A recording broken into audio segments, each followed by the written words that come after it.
नमस्ते। आज के इस एक्सप्लेनर में हम एक ऐसे टॉपिक को डिकोड करने वाले हैं जो रोजमर्रा की ड्राइविंग से जुड़ा है लेकिन नजरों से बिल्कुल छिपा रहता है। बात हो रही है स्टीयरिंग ज्योमेट्री की। ये उन मैथमेटिकल एंगल्स की पूरी एक कहानी है जो ये तय करते हैं कि एक भारी भरकम गाड़ी कितनी स्मूथली मुड़ेगी और बिना भटके कितनी परफेक्ट स्ट्रेट लाइन में चलेगी। तो चलिए बिना किसी देरी के इन इनविजिबल फोर्सेस को डीपली समझते हैं। आज का हमारा ये सफर कुछ ऐसे आगे बढ़ेगा। सबसे पहले बेसिक्स ऑफ स्टीयरिंग ज्योमेट्री, उसके बाद कैम्बर, फिर कैस्टर, किंगपिन और एसएआई, टो एंगल्स और आखिर में स्क्रब और टर्निंग रेडियस पर आएंगे। तो शुरुआत करते हैं सेक्शन 1 से, बेसिक्स ऑफ स्टीयरिंग ज्योमेट्री। एक तरह से ये पूरी व्हील अलाइनमेंट की नींव है। स्टीयरिंग ज्योमेट्री का मेन गोल बहुत ही क्लियर और सिंपल है। ये मेक श्योर करना कि गाड़ी के पहिए बिल्कुल सही और स्ट्रेट लाइन में चले, बिना किसी रुकावट के, और टायर्स में बिना किसी अनइवन घिसावट के। जिसे मैकेनिक आम भाषा में व्हील अलाइनमेंट कहते हैं, वो दरअसल इन्हीं ज्योमेट्रिक एंगल्स का एक बहुत ही सटीक कैलकुलेटेड मैथमेटिकल एडजस्टमेंट होता है। इस ज्योमेट्री में स्पेसिफिक एंगल्स, इंक्लिनेशंस और लीनियर डायमेंशंस शामिल होते हैं। इनका डिज़ाइन सिर्फ इसलिए होता है ताकि स्टीयरिंग एकदम परफेक्ट काम करे। ये प्रैक्टिकली इंजीनियरिंग का एक चमत्कार है जो पूरे कैलकुलेशंस पर चलता है। अब आते हैं सेक्शन 2 पर, कैम्बर, जिसे वर्टिकल टिल्ट या लंबवत झुकाव भी कहा जाता है। इसे समझने के लिए कल्पना करते हैं कि गाड़ी को बिल्कुल ठीक सामने से देखा जा रहा है। फ्रंट व्यू से देखने पर पहिए वर्टिकल लाइन से जितने झुके हुए लगते हैं, बस उसे ही कैम्बर या व्हील रेक कहते हैं। एक आइडियल सिनेरियो में क्या होना चाहिए? टायर्स को जमीन पर बिल्कुल परफेक्टली वर्टिकल घूमना चाहिए ताकि वो इवनली घिसें। लेकिन अगर थोड़ा सा भी टिल्ट या झुकाव होगा तो टायर एक तरफ से जल्दी घिस जाएगा और दूसरी तरफ से नया का नया रहेगा। अब इसमें दो अलग अलग सिचुएशंस हैं। पॉजिटिव कैम्बर में पहिए ऊपर से बाहर की तरफ झुके होते हैं। इसका फायदा क्या है? जब गाड़ी में लोग बैठते हैं तो पैसेंजर लोड की वजह से ये झुकाव दबकर प्रैक्टिकली जीरो हो जाता है और टायर जमीन के साथ एक फ्लैट कॉन्टैक्ट बना लेता है। वहीं दूसरी तरफ नेगेटिव कैम्बर में पहिए ऊपर से अंदर की तरफ झुके होते हैं।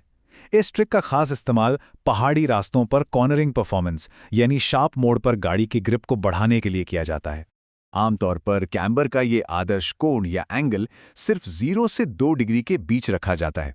सुनने में ये मार्जिन बहुत ही छोटा लगता है, राइट? लेकिन हाई स्पीड स्टेबिलिटी के लिए ये बिल्कुल क्रूशियल है और ये पूरी तरह से किंग पिन इंक्लिनेशन पर डिपेंड करता है। तो कैम्बर दोनों तरफ एकदम बराबर क्यों होना चाहिए? अगर आगे के दोनों पहियों में कैम्बर एंगल इक्वल नहीं है तो एक बहुत बड़ा मसला हो जाता है। जिस तरफ कैम्बर एंगल ज्यादा होगा, गाड़ी चलते वक्त खुद ब खुद उसी तरफ खींचने लगेगी। ये इसलिए होता है क्योंकि पॉजिटिव कैम्बर पहियों को बाहर की तरफ पुश करने की कोशिश करता है, जिससे टो आउट की कंडीशन बन जाती है। यही वजह है कि मैकेनिक्स व्हील अलाइनमेंट में लेफ्ट राइट बैलेंस को सबसे ज्यादा इंपॉर्टेंस देते हैं। चलिए अब रुक करते हैं सेक्शन 3 का, कैस्टर यानी स्टीयरिंग एक्सिस की बारी। यहाँ हम गाड़ी को फ्रंट से नहीं बल्कि साइड से देख रहे हैं, जहां से व्हील का आगे पीछे का टिल्ट यानी लॉन्जिट्यूडनल टिल्ट समझ आता है। कैस्टर एंगल दरअसल वो कोण है जो किंग पिन की सेंटर लाइन और वर्टिकल लाइन के बीच बनता है। हैरानी की बात यह है कि टायर के घिसने पर इस कैस्टर का असर लगभग ना के बराबर होता है, लेकिन गाड़ी चलाते वक्त स्टीयरिंग पर जो भरोसेमंद फील या कंट्रोल आता है, उसमें इसका सबसे बड़ा बल्कि सबसे अहम योगदान होता है। इन दोनों एक्सट्रीम्स का असर देखिए कि कैस्टर का बैलेंस बिगड़ने पर क्या होता है। पॉजिटिव कैस्टर में स्टीयरिंग एक्सिस जमीन से वर्टिकल लाइन के आगे टकराती है। अगर इस एंगल को हद से ज्यादा बढ़ा दें तो स्टीयरिंग बहुत भारी और हार्ड हो जाती है और सड़क का हर छोटा बड़ा झटका सीधे स्टीयरिंग व्हील तक आने लगता है। दूसरी तरफ नेगेटिव कैस्टर में किंग पिन जमीन पर वर्टिकल लाइन के पीछे टकराती है। इसे ज्यादा रखने से स्टीयरिंग इतनी हल्की हो जाती है कि उसे तेज स्पीड पर सीधी लाइन में कंट्रोल करना लगभग नामुमकिन हो जाता है। इसलिए परफेक्ट बैलेंस अनिवार्य है। बेहतरीन परिणाम के लिए कैस्टर एंगल को आमतौर पर लगभग 3 डिग्री के आसपास सेट किया जाता है। और यहाँ एक दिलचस्प बात है जो इसे कैम्बर से अलग बनाती है। कैस्टर एंगल एक बार फैक्ट्री से सेट हो जाने के बाद परमानेंट हो जाता है। अगर किसी चलते हुए वाहन में दोनों साइड का कैस्टर कभी अलग अलग मिलता है तो इसका साफ मतलब है कि गाड़ी किसी दुर्घटना या बड़े गड्ढे का शिकार हुई है और स्ट्रक्चरल डैमेज को रिपेयर करना जरूरी है। आगे बढ़ते हैं सेक्शन 4 की ओर। किंग पिन और एसएआई, बेसिकली स्टीयरिंग का अपने आप सेंटर में वापस आना। इस हिस्से में फोकस इस बात पर होगा कि व्हील के पिवट पॉइंट्स अंदर की तरफ कैसे झुके होते हैं। फिर से फ्रंट व्यू की कल्पना करते हैं। किंगपिन वर्टिकल लाइन से लगातार थोड़ा अंदर की तरफ झुकी होती है। इसे टेक्निकल भाषा में किंगपिन इंक्लिनेशन या KPI कहा जाता है।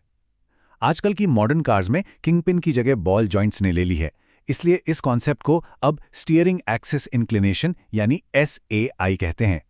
यह एक बेहद सरल लेकिन ड्राइविंग डायनामिक्स के लिए बहुत महत्वपूर्ण स्पेशल कॉन्सेप्ट है। ये KPI दरअसल फिजिक्स को अपने फायदे के लिए इस्तेमाल करने का एक शानदार मैकेनिकल लॉजिक है। जब गाड़ी किसी मोड़ पर घूमती है तो स्टीयरिंग लिंकेजेस इसी इंक्लाइंड एक्सिस के इर्द गिर्द घूमते हैं। इस ज्योमेट्री की वजह से गाड़ी का सेंटर ऑफ ग्रेविटी थोड़ा सा ऊपर उठ जाता है और जैसे ही टर्न पूरा होता है गाड़ी का अपना ही वजन ग्रेविटी की वजह से उसे वापस नीचे दबने पर मजबूर करता है। ये दबाव ही पहियों को ऑटोमेटिकली एकदम सीधी स्थिति में वापस खींच लाता है। बिना एक्स्ट्रा एफर्ट के स्टीयरिंग का वापस आना है ना बिल्कुल अद्भुत।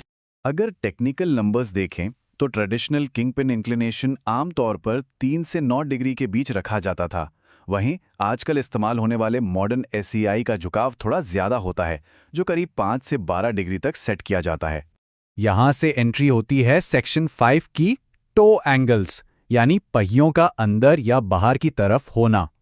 इस कॉन्सेप्ट के लिए एक नए पर्सपेक्टिव की जरूरत है। मान लीजिए कि गाड़ी को बिल्कुल ऊपर आसमान से देखा जा रहा है। जब गाड़ी खड़ी हो और आगे के पहिए फ्रंट से एक दूसरे के थोड़ा ज्यादा करीब हो तो उस पोजीशन को टो इन कहते हैं।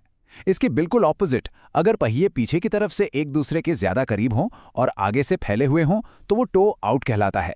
ये एक बहुत ही बेसिक ज्योमेट्रिक अलाइनमेंट है, लेकिन गाड़ी की स्ट्रेट लाइन दिशा पर इसका असर जबरदस्त होता है। इन दोनों तरह के टो सेटअप्स का मकसद एक दूसरे के बिल्कुल विपरीत है।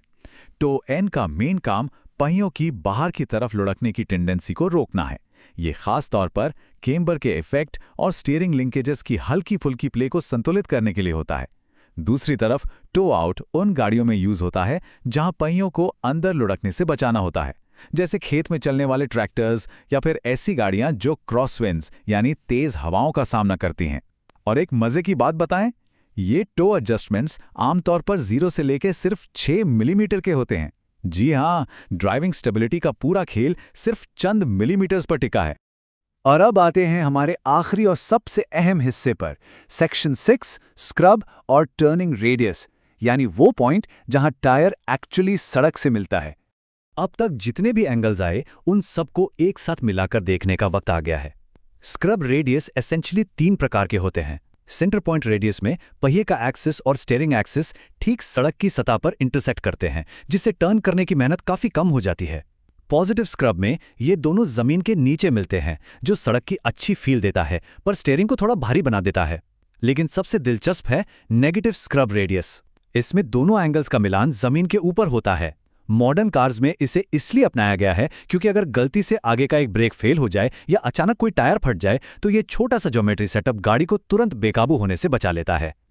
इसके अलावा टर्निंग रेडियस का भी एक दिलचस्प नियम है।